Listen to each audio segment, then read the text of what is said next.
नगरीमध्ये महायुतीचे उमेदवार सन्माननीय नरेशजी म्हस्के यांचा सर्व कार्यकर्त्यांना, ज्येष्ठ नागरिकांना, आपल्या सर्व आरिवलेकरांना भेटण्याकरता आज या ठिकाणी ते आलेले.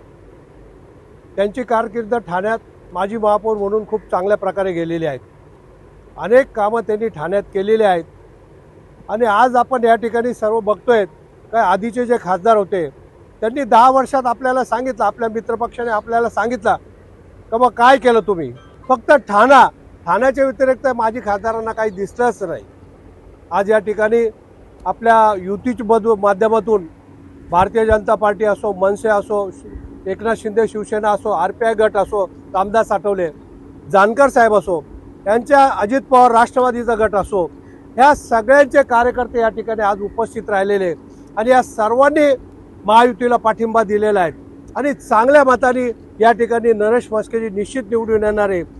त्यांचा एकदम चांगला स्वभाव, मनमिळावू स्वभाव असे आपल्या सगळ्यांचे लाडके उमेदवार आहेत. या ठिकाणी आपल्याला मोदी साहेबांचे हात भक्कम करायचे. कुठल्याही परिस्थितीत देश वाचवायचा असेल तर आपल्याला महायुतीच्या उमेदवाराला आपल्याला निवडूनच द्यायचे. पक्ष सर्व एकत्रच, आपण सर्व कार्यकर्ते एक आहोत. त्याच्यामुळे कोणी नाही, फक्त काम करायचंय मोदी साहेबांकरता, देश वाचवण्याकरता.